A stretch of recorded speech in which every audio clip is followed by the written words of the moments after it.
Okay, welcome back po mga kapatid. Agarang nag-vlog kaagad-agad kasi dahil doon sa interview ni Miss Cathy Binag. Nakakakilabot, di ba?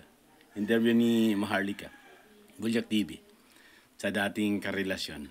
Bigyan natin ng bigyan natin ng kaunting reaction at opinion. Abot lang doon sa napanood lang natin kasi napanood ko tang buong buo eh. Baga, doon lang tayo magre-reaction sa buong-buong napanood at nasubaybay narinig ko. Reaction na natin. Mga kapatid, nakakagimbal. Grabe. Nakakagimbal.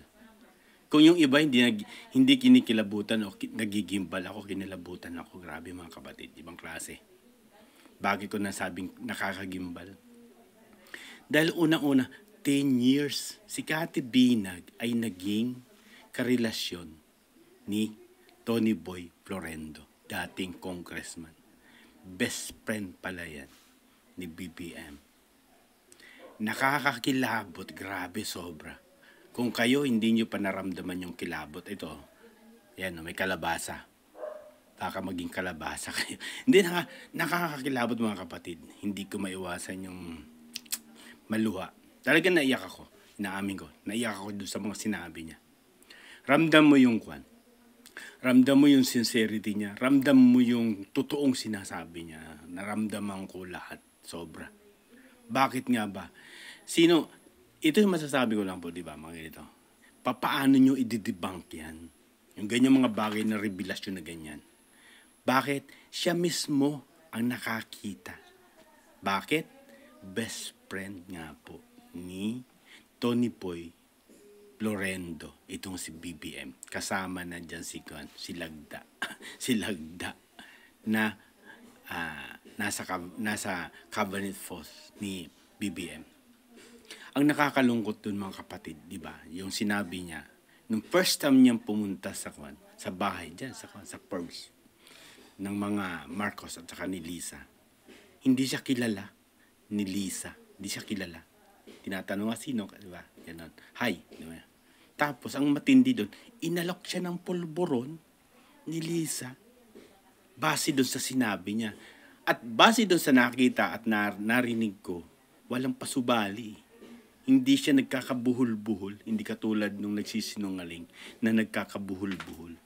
Ramdam mo yung totoo. Ramdam mo yung kanyang pinagmumulan. Bakit? 10 years nga po silang magkasama ni Tony Boy Florendo. Uncle ni Lagda. Lagda. Meyo. Uncle niya pala yan. Ang matindi doon, nakita niya ng mga kanyang mga dalawang mata, katulad nung after daw, siyempre mga bangag na o mga lasing na o ganyan. Minsan may mga yung mga residue, yung sabi niya, kumakalat dito sa residue, di ba?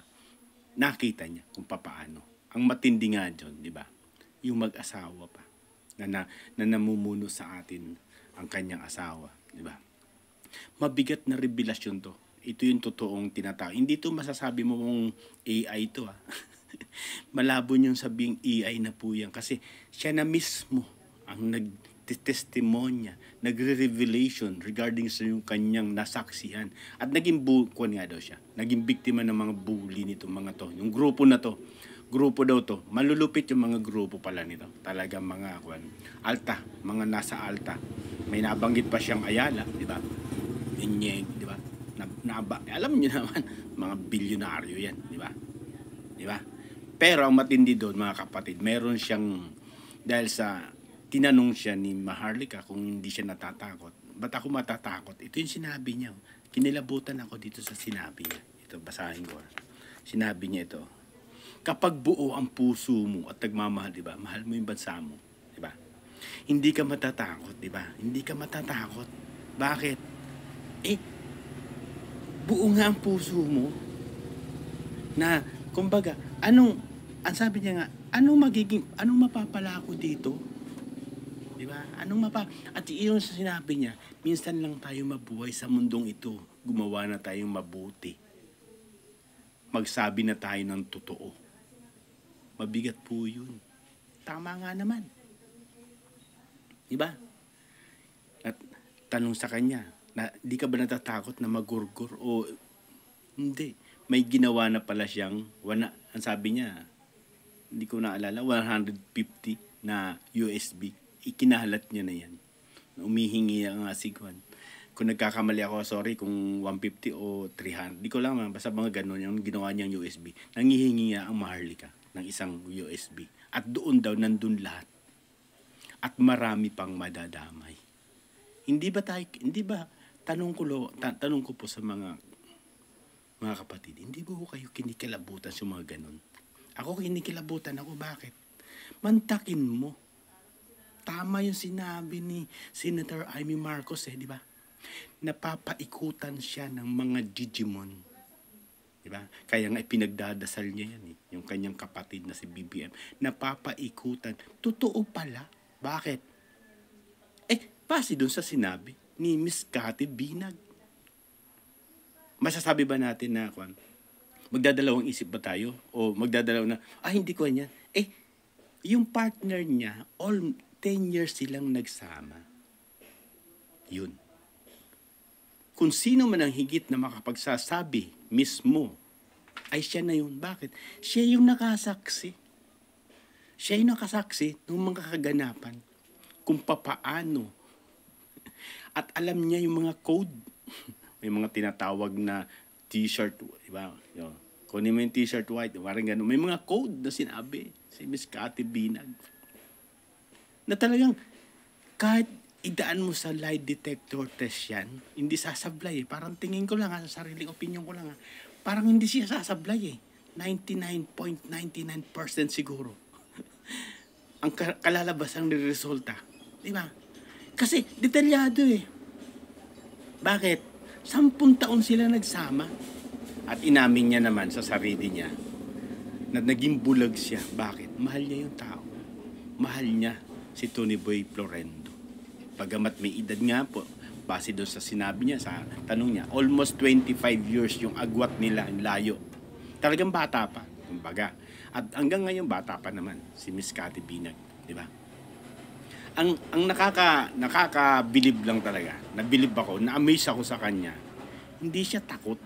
At hindi lang yun, mga kapatid, nandito siya sa Pilipinas. Sabi nga ng mga friend niya, umalis ka na muna sa Pilipinas bago ka magpa-interview. Kasi, base doon sa sinabi niya, may pag-aari din siya sa US, pero naibenta na nga. Pero ang payo ng mga kaibigan niya, umalis ka na muna sa Pilipinas bago ka magsalita. Ang sagot niya, alam mo anong sagot niya? Ba't aalis ako sa bansang Pilipinas? Bansa ko to.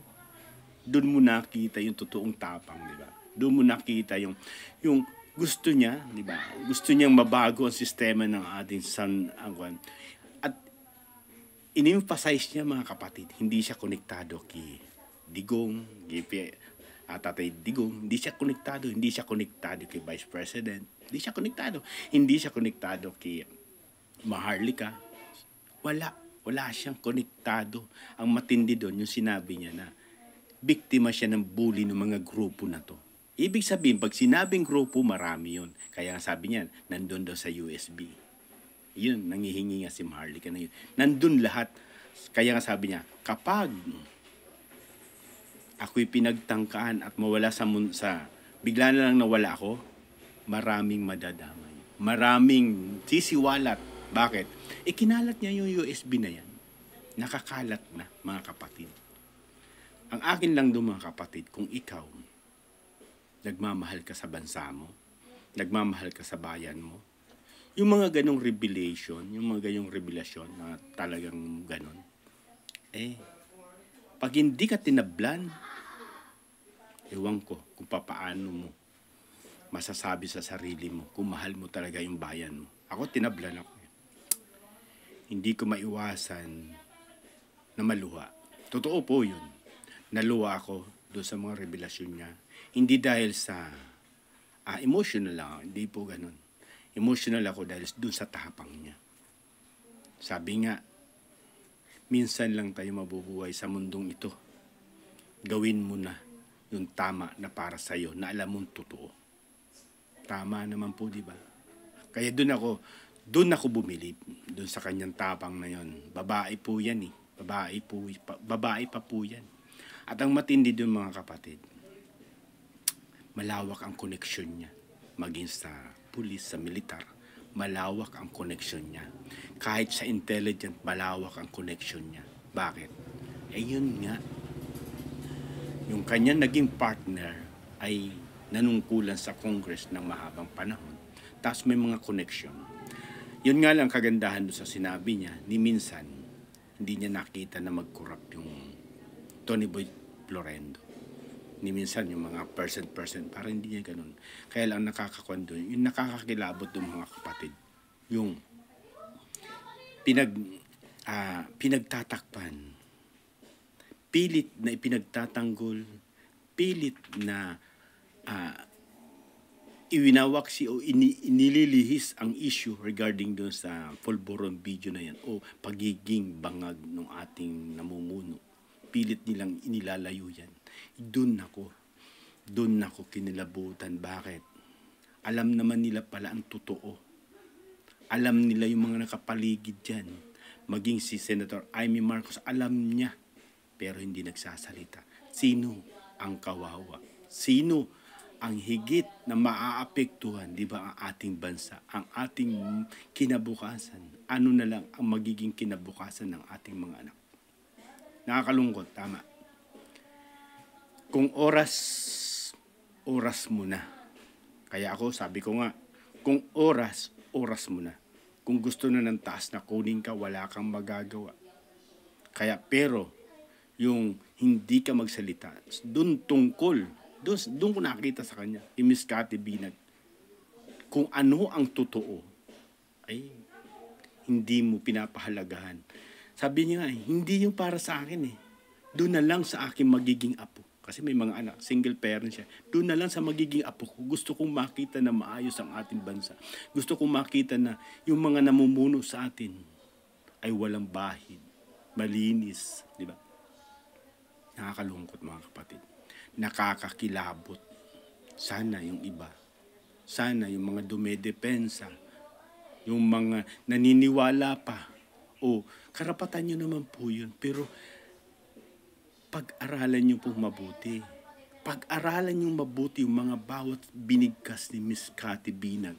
Doon po kayo kikilabutan. At sana matauhan nga po. At makita nyo ang tama at mali na kung ano ang dapat gawin ng isang namumuno bilang, hindi natin gawin kasi hindi pa naman, dahil sablay kapag ikay nasa ilalim, di ba? Kung totoo, kung 2012 pa, kung totoo na hanggang ngayon gumagamit pa, di ba? Hindi natin alam. Kaya nga sabi nga, magpa-drug test, di ba? Para maintindihan. Yun na nga at pinanawagan natin, magpa-drug test na. Kasi si Miss Cathy Binag, isa sa mga saksi, nakakita mismo mata niya, dalawang mata niya, nakita niya ang paano ang kaganapan. Salamat at God bless. Sana naman mga kapatid. Ako kasi, naging kwan din ako eh. Binoto ko po yan, si BBM. Nabudol din po ako sa mga party na yon. Malayo rin yung, nung una, malawak yung pakikipagdebate ko dyan. Kung papaano siya itaas, paano ko siya pinaniwalaan, dahil yung nagawa ng tatay hindi naman pwedeng magawa ng anak, di ba? Magkaiba po kasi yan eh. Yun yung mga nakaset mind ko dati. Pero dahil sa mga nakita ko yung mga mali, nakita ko na papaano maniobrahin, di ba? Sorry po, Pangulong BBM, sorry. Kung ano man ang kaganapan ng mga ganitong pagkakataon, sana,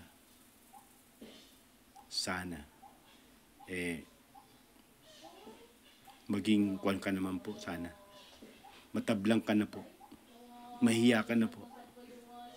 Hindi lang kwan po ito, saksing buhay po ito. Sana magkaroon ka po ng, di ko alam kung paano. Nasa sa sarili mo po yan eh. Nararamdaman mo sa sarili mo yan. Kung nararapat pa ba na pamunuan mo ang bansang Pilipinas. Sa kabila ng lahat ng maraming lumalabas na ganito, may taong nagpapatotoo. Pero kung ikaw nasa sayo, ganun talaga eh. Diba? Lulusot, nasa sa inyo po yun. Pero ako, nakita ko po talaga eh. nakita ko yung mga pinagtagpigan niya ng mga bagay na kwento na nagpapatotoo at nakita ko pa paano magsinungaling, doon ako nawala ng gana. Kaya, nag-withdrawal of support po ako kay BBM. Agaran nag-withdrawal of support kagad ako. Naka-1 taon lang po talaga yung set ng mind ko. Naka-1 taon lang. Dinepensa. Ginawa ko lahat para paniwalain ko sa sarili ko na ito talaga ang nararapat. Pero, salamat sa taas at binigyan niya ako ng linaw. Salamat sa mga hindi pa naniniwala at nagdadalawang isip pa. Karapatan niyo po yan. Bahala po kayo. Pero kung kayo'y nagmamahal sa bansa niyo, para sa mga anak mo, sa magiging apo mo, kayo na po ang bahala. Kayo na po ang bahalang musga sa sarili niyo. God bless, God bless. At thank you sa lahat. Salamat, Miss Cathy Binag, sa tapang at galing ng mga sinabi mo. Bilang babae, hindi ka po natakot. Bilang babae, lumaban po kayo. Lumalaban po kayo. Nandito pa po kayo sa bansang Pilipinas. Alam mong mangyayari ang lahat. Pero hindi ka nagdalawang isip. Salamat sa iyo. Sana nga, ingatan ka pa ng Ama. Ingatan ka pa ng Diyos nang lumikha sa atin. At sana nga, mabigay mo pa yung mga kung ano ang nasaksihan mo. God bless sa lahat at thank you. Lagi kong sinasabi mga kapatid, pag mali, mali. Pag tama, doon tayo magsama-sama. God bless sa iyo, Miss Cathy Binag. Ingat ka po.